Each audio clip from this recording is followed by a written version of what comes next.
그날 이후 저는 아버지를 평생 미워했습니다. 그런데 그분이 남긴 낡은 일기장을 읽고 나서야 제 세상은 완전히 뒤집어졌습니다. 안녕하세요. 오늘 하루는 어떠셨어요? 낮엔 햇살이 포근했는데 해가 지니 바람이 꽤 선선해졌습니다. 이럴 때면 마음도 쉽게 흔들리죠.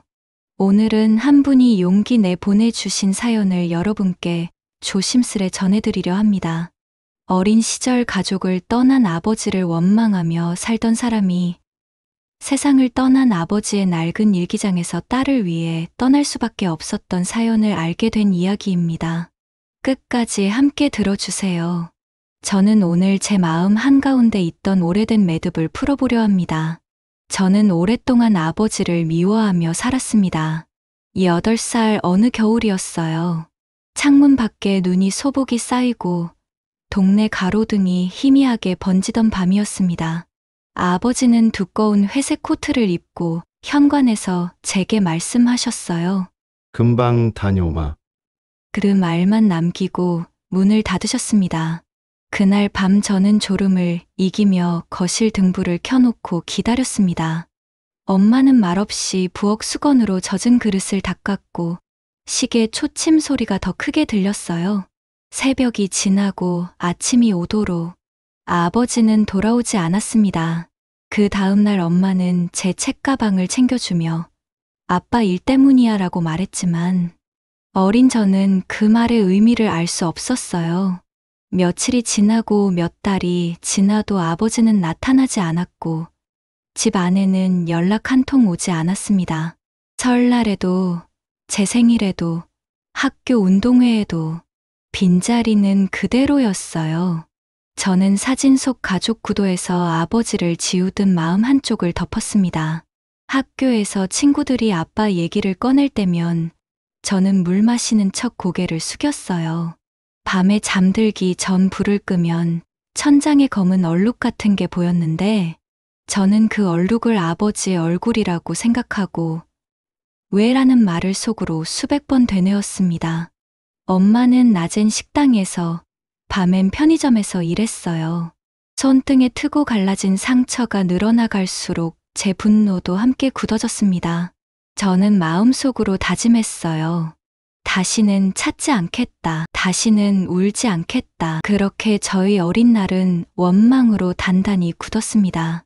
시간이 흘러 중학생이 되고 고등학생이 되고 대학을 졸업하고 사회인이 되어도 저는 아버지의 이름을 입에 올리지 않았습니다. 누군가 가족을 묻는 자리에서는 대충 웃으며 화제를 돌렸고 명절에 들리는 이웃 어르신들의 안부 인사는 늘 저를 불편하게 만들었어요. 사랑받지 못했다는 감각은 생각보다 오래 깊게 남아 사람의 목소리까지 바꾸어 놓는다는 걸 그때 알았습니다. 저는 그렇게 자랐어요. 아버지 없이 아버지를 미워하며. 하지만 저는 몰랐습니다. 그 모든 원망과 분노가 얼마나 다른 진실을 품고 있었는지를요. 30이 넘던 어느 가을, 오후 3시가 조금 넘어왔을 때였습니다. 모르는 번호로 전화가 왔고 단정한 남성의 목소리가 들렸어요. 가까운 친척이시죠? 부고를 전하려고 연락드렸습니다. 저는 누구요? 라고 되물었고 그는 제 아버지 이름을 말했습니다. 심장이 순간 움츠러들었지만 눈물은 나오지 않았습니다. 알겠습니다. 라는 말만 남기고 전화를 끊었어요. 한참 동안 휴대폰을 뒤집어 테이블 위에 올려놓은 채 창밖만 보았습니다. 그날 저녁 엄마와 저는 검은 옷을 챙겨 작은 장례식장으로 향했습니다. 영정 사진 속 아버지는 제가 기억하는 것보다 훨씬 말라 보였고 낯선 주름이 얼굴 곳곳에 깊게 새겨져 있었어요. 조문객은 많지 않았고 조화 하나 없이 조용한 분향소는 한겨울 창고처럼 서늘했습니다. 향 냄새와 뜨거운 국물 냄새가 좁은 공간에 섞였고 저는 묵묵히 향을 올린 뒤 정면을 바라보았습니다. 엄마는 사진 앞에서 고개를 숙이고 오래도록 아무 말도 하지 않았어요. 장례는 사흘간 단정하게 치러졌습니다. 마지막 운구차가 떠난 후 저는 아버지가 살던 곳을 정리하러 혼자 갔습니다. 오래된 빌라 4층, 엘리베이터가 없는 계단을 오르자 복도에 묵은 먼지, 냄새와 김치 냄새가 섞여 있었어요. 철문을 열었을 때 작은 단칸방이 나타났습니다. 싱크대 위엔 낡은 머그컵과 가스레인지, 벽에는 자그마한 달력이 걸려 있었어요. 침대 위 군청색 이불은 각이 져 있었고, 베개 위엔 머리카락이 거의 없었습니다. 그때 방구석에서 신발 상자만 한 종이 상자 하나가 눈에 들어왔습니다. 상자 위엔 개인이라고 볼펜으로 적혀 있었고 투명 테이프가 여러 겹 붙어 있었어요.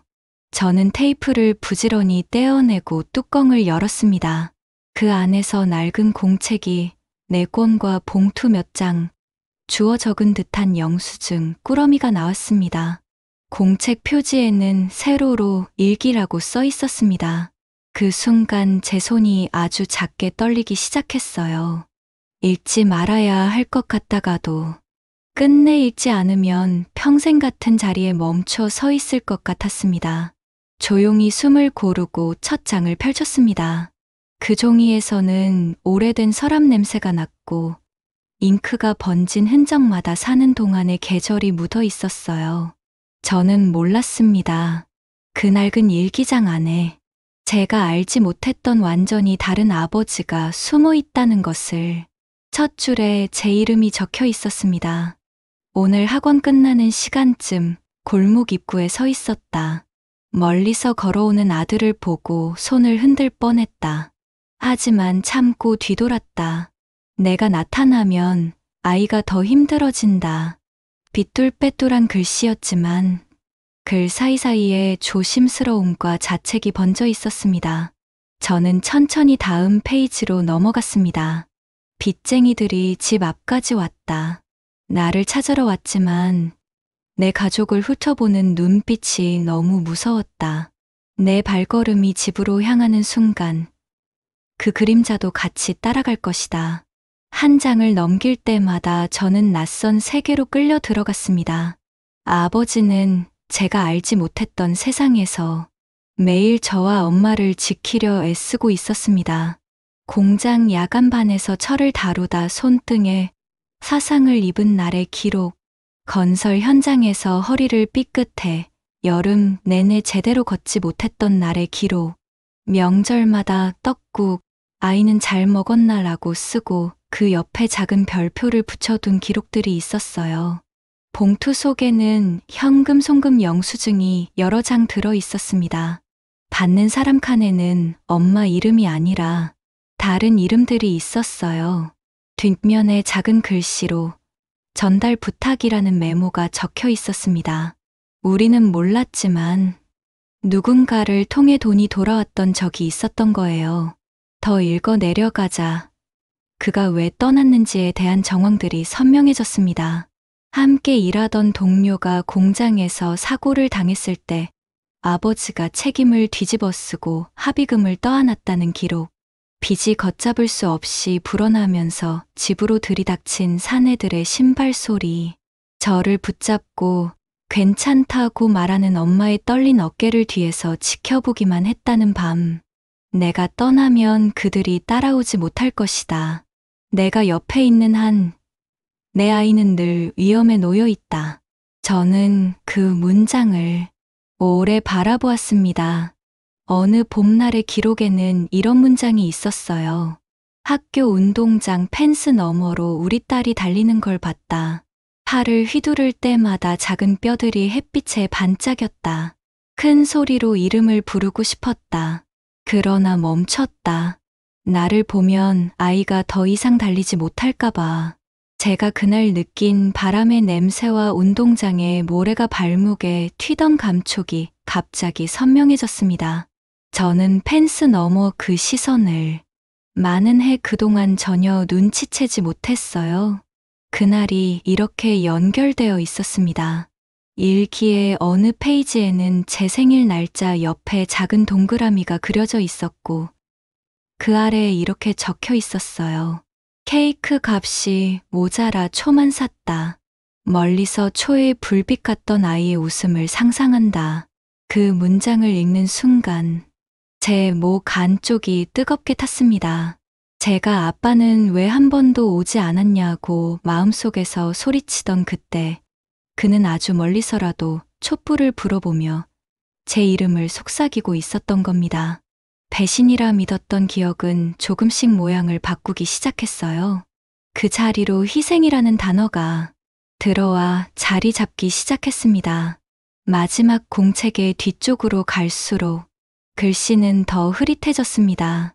병원에 대한 기록이 자주 등장했고 기침과 숨 가쁨에 대한 문장이 늘어났어요.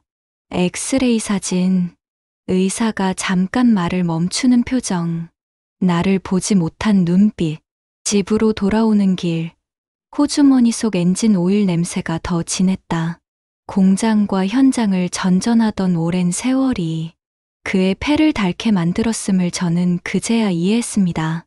자식이 커가니 내 그림자는 점점 더 작아진다. 작은 그림자라도 겹치면 아이가 넘어질까봐 더 멀리 물러선다. 이 문장을 읽으며 저는 손등으로 눈가를 문질렀습니다. 공책 맨 뒤에는 봉투 하나가 붙어 있었어요. 봉투 겉면에는 제 이름과 함께 언젠가라는 두 글자가 적혀 있었습니다. 봉투 속에는 집 근처 문방구 영수증들, 학원비 납부 내역서 복사본, 그리고 작은 메모가 여러 장 들어 있었습니다. 가끔 뒤에서 따라가며 확인했다. 잘 다니는지, 신발끈은 풀리지 않았는지, 밤늦게는 무섭지 않은지. 어떤 메모에는 이렇게도 적혀 있었어요. 오늘은 가까이 갔다. 버스 정류장 표지판 그림자 아래 아이가 내 옆을 스쳐 지나갔다. 숨이 멎는 줄 알았다. 손등 한 뼘 거리. 부르면 안 된다. 부르면 안 된다. 아버지는 그렇게 가까이에 있었던 거예요. 제가 전혀 모르는 사이에 마지막 장에는 짧지만 무겁게 내려앉은 문장이 있었습니다. 딸아, 나는 떠난 게 아니라 물러선 거다. 도망친 게 아니라 지키려 했던 거다. 미안하다. 사랑한다. 그 끝에 크게 눌려있는 점 하나가 눈물 자국처럼 번져 있었어요. 저는 공책을 덮지 못했습니다. 방 안은 조용했고 오래된 시계 초침 소리가 제 심장 박동과 엇갈리며 울렸습니다. 그날 밤 저는 아버지의 침대에 앉아 이불을 무릎 위로 당겨 덮고 한참을 울었습니다. 울음이 잦아들 때쯤 저는 알았어요. 제 안에서 얼음처럼 단단했다던 분노가 사실은 너무 오래 방치된 슬픔이었다는 것을요. 그리고 누군가가 미안하다고 말하면 누군가는 괜찮다고 답해 주어야 비로소 시간이 앞으로 나아간다는 사실도요. 저는 그 작은 방에서 아버지의 마지막 말에 처음으로 대답했습니다. 아버지, 이제 알겠어요. 사랑합니다. 그 말이 제 입에서 나오는 순간 오랫동안 제 가슴을 짓눌렀던 무언가가 조용히 풀어졌습니다. 미움이 아니었어요. 그리움이었습니다. 장례를 마친 다음 날, 저는 일기장들을 품에 안고 엄마에게 갔습니다. 엄마는 말없이 공책을 넘겼고 어느 페이지에서 멈추더니 조용히 고개를 숙였어요. 알고 있었니? 라는 제 질문에 엄마는 한동안 대답하지 못했습니다. 어렴풋이 짐작은 했지. 그 사람은 늘 뒤에서 사는 사람이었어. 엄마의 목소리는 이상하게 부드러웠습니다. 우리는 같은 페이지를 보며 같이 울었어요. 그 후 저는 작은 의식을 하나 만들었습니다. 월요일 아침이면 회사 가기 전 동네 공원 벤치에 앉아 일기장을 한 장씩 읽고 그날 하루를 그 문장과 함께 시작하는 거예요. 어떤 날에는 딸은 오늘도 잘 걸었다라는 기록을, 어떤 날에는 바람이 불어 목도리를 더 감아주고 싶었다라는 기록을 읽습니다. 읽을수록 제 안에 작은 변화들이 생겼어요. 지하철에서 서둘러 사람들 사이를 비집고 나가던 습관이 조금 느긋해졌고, 엄마에게 전화를 거는 횟수가 늘었습니다. 누군가를 이해한다는 건 그 사람의 발자국을 한 보폭만 따라가 보는 일이구나 알게 됐어요. 가끔은 아버지가 살던 그 빌라 앞을 지나갑니다. 복도 끝 좁은 창문으로 늦은 오후 햇빛이 길게 들어오고 먼지가 반짝이는 걸 보면 저는 이상하게 마음이 덜 아파요. 손으로 벽을 한번 쓸어내리며 속삭입니다. 아버지, 사랑합니다. 이제 알 것 같아요. 그 말을 제 입으로 처음 소리 내 말했을 때 제 안에 묵직하게 눌려있던 무언가가 풀어졌어요. 언젠가 제 아이가 생긴다면 저는 아이의 손을 자주 잡아줄 겁니다. 하지만 혹시라도 손을 놓아야 하는 날이 오더라도 그 이유만큼은 반드시 말해줄 거예요. 사랑은 때론 멀어지는 모양으로 존재하지만 설명 없는 사랑은 누구에게든 상처가 된다는 걸 이제 알았으니까요. 저는 늦게 배웠지만 늦게 배웠다는 사실이 부끄럽지 않도록 남은 날들을 살고 싶습니다.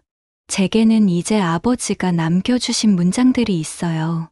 나는 떠난 게 아니라 물러선 거다. 그 문장을 제 가슴에 조용히 새기며 오늘도 앞으로 걸어가 보려 합니다. 오늘의 사연은 여기까지입니다. 우리가 몰랐던 마음에 대해 생각하게 됩니다. 누군가의 침묵에는 이유가 있고 그 이유가 때로는 우리를 지키려는 몸짓이었을지도 모른다는 사실을요. 오해가 오래되면 증오가 되지만 진실을 한 번만 더 들여다보면 그 증오가 사랑의 또 다른 얼굴로 바뀔 때가 있습니다. 혹시 여러분 마음에도 아직 풀지 못한 오해나 오래된 서운함이 남아있다면 오늘이 그 벽을 한 겹 허무는 날이 되었으면 합니다. 늦은 이해도 이해이고 늦은 용서도 용서입니다. 사랑은 때로 늦게 도착하지만 도착한 사랑은 우리를 앞으로 이끕니다. 이 사연을 들으면서 떠오른 이야기나 전하지 못했던 말이 있으신가요? 조심스러운 한 문장이라도 괜찮습니다. 댓글로 남겨주세요. 누군가에게는 여러분의 문장이 밤을 건너는 등불이 될 수 있습니다. 오늘 이야기가 마음에 남았다면 다음 이야기를 준비하는 데 큰 힘이 됩니다. 구독과 좋아요 부탁드립니다. 여러분의 응원이 이 시간을 계속 이어가게 해줍니다. 오늘은 버린 줄 알았던 아버지, 그 일기장에서 발견한 진실을 나눴습니다. 다음 시간에도 여러분의 마음을 따뜻하게 감싸줄 사연으로 다시 찾아오겠습니다. 오늘 밤 모두 평안하시길 바랍니다.